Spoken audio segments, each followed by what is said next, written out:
Shout out to Slide Through member Mary Corman. Yeah, baby. Get your mind right. I don't even like calling her a Slide Through member because she's actually our friend in real life and shit. But it is what it is on this because she put this video up here in the Slide Through and she wanted us to review it. And I wanted to do it with the guys, but they probably won't be back for next week. They'll be back. And shout out to my guys, man. Chris Clay and Rocco, man. Yeah, baby. Get your mind right. They got the same manager, so if Christian doesn't come, Paco doesn't come. You know what I'm saying? Nah, I'm just playing, man. They got life shit going on, man. And, you know what I'm saying? Thoughts and prayers to those homies, man. But let's get into this video, man. I actually forget the title of it, but this is for you, Mary. I'm gonna review this, and this is for anybody, man. Post your stuff in the Slide Through, man, and you know what I'm saying. We might review that, and if you notice down there at the bottom, we giving shouts out to the participators in the group and stuff like that. So, you know what I'm saying. We gonna get into Mary's video though. Let's go. Check it out. And they say it sounds refreshing. It's good to see somebody keeping, you know, that type of aggressive style alive and using wordplay. That's pretty much how a lot of people, what most of the good comments. Shout out to Hip Hop Madness. Is that what about the battles? Eminem want to be a I'll put the link in there. there. It just sounds like a clone. What happens when a beloved legend inspires a legion of artists who are generally hated by the culture? That's the increasingly prevalent question when it comes to the one and only Marshall Mathers. He's undoubtedly one of the most talented MCs and sharpest wordsmiths to ever live, with his wizardly wordplay, unparalleled emotional vulnerability, and demented sense of humor. But Eminem's once cemented place in the GOAT conversation has been questioned in the past few years, partially for his 2017 album, Revival, which was so universally despised that he spent the entirety of Kamikaze sifting through the backlash. But contrary to what his harshest critics say, the thing is, when it comes to Eminem, I think there's pockets of people that think that I don't like him as an artist.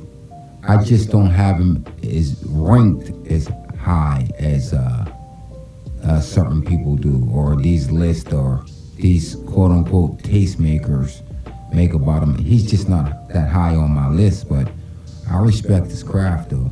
But let's continue. M's legacy isn't being double-checked primarily for his work. If anything, his lyrics on his 2020 project, Music to Be Puttered By, prove that even when pushing 50, he could still spit with the best of them. But today, Eminem's status in rap history is in danger because of the generation of rappers Eminem has inspired, who are at best cheesy and eye-rolling, and at worst, an incredibly obnoxious plague on the culture. Obviously, an incredibly long list of artists have cited Eminem as a huge inspiration. Take Tyler, the Creator, for example. M clearly influenced his rebellious and dark crew lyrics. Tyler's dope. You know what I'm saying? He's not primarily influenced by Eminem. If you see Tyler, he's gonna say Pharrell. If Tyler sees Pharrell, he happy cries. Let's go. Because I don't like, because a lot of these, if they're trying to say that Eminem spawned because some of his booger flicking, what I call booger flicking, well, no, thought crimes. I got that from Thought Crimes. Shout out to Thought Crimes. Booger flicking type of lyrics. No, I'm disagreeing so far, because these guys are just not talking about the my bum is on your lips type of thing.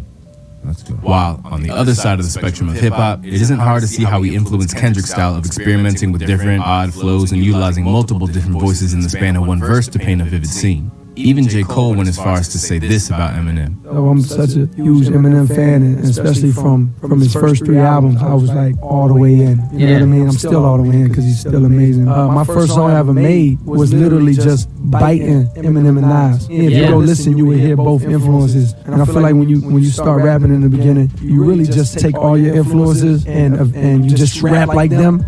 It's common for rappers to sound just like their heroes when they start out. But the difference between the Coles and the Kendricks and the less respected artists that Eminem inspired is that Cole and K-Dot started out as an Eminem copycat and then grew out of it, while the less respected artists never grew out of it. Artists like Hopsin and Jordan Lucas heavily borrow from Eminem's flow, delivery, and cadences in ways that have unfortunately turned them into two of rap Twitter's most reviled rappers for their perceived unoriginality. Hopsin has cited Eminem as his favorite rapper and talked about the M comparisons being both a flattering compliment and demeaning insult. But M's fast, rapidy rap style is so intertwined with his reputation that it's easy to forget that he hasn't always rapped like this. Most of his output before 2010 didn't contain fast rapping. With few exceptions, the rapping on his albums from 1999's Slim Shady LP to 2009's Relapse was at a normal pace. Relapse is now considered a cult classic among fans for its gleefully bizarre artistic decisions, sinister production, and storytelling. But in 2009, his huge post-hiatus comeback album was met with mixed reactions. Then, in late 2009, Eminem hopped on the star-studded posse cut Forever with Kanye, Drake, and Lil Wayne, and had what most fans consider to be a show-stopping verse that bodied all other MCs on the track. The Forever verse had a new Eminem,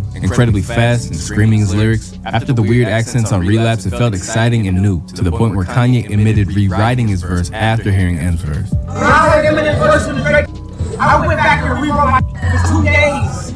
I canceled appointments to rewrite. Alright, so I want to take a quick break to thank our friends at Keeps.com. For anyone that's endured a battle with thinning or receding hair, you know that it... No, I'm not gonna be plugging Keeps.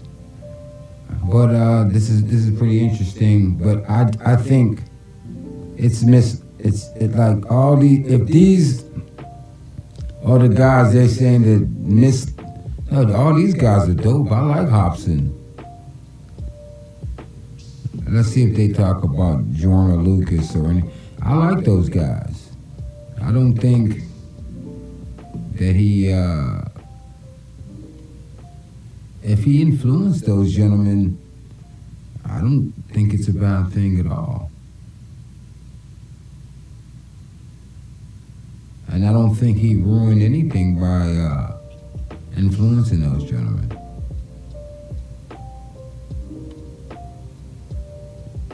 Okay, let's wait. You're obviously getting it, but I'm not gonna.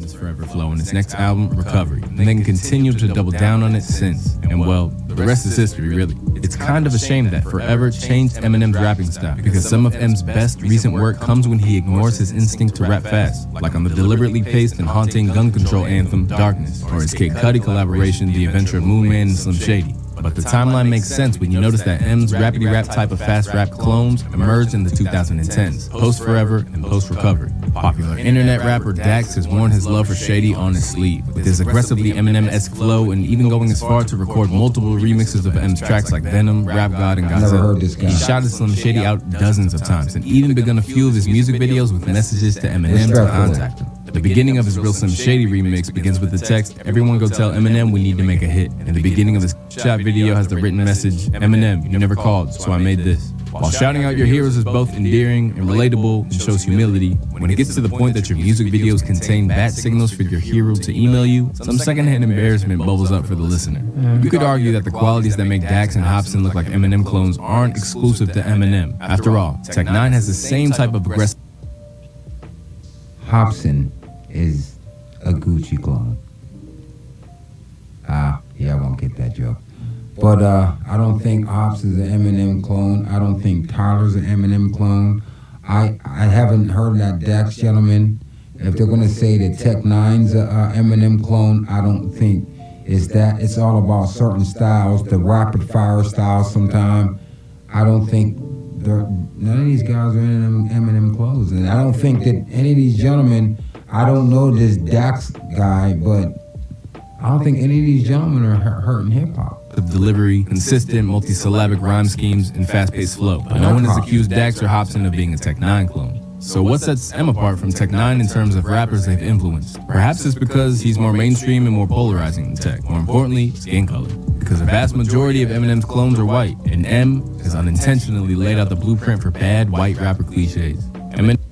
Now, this is something I will agree on.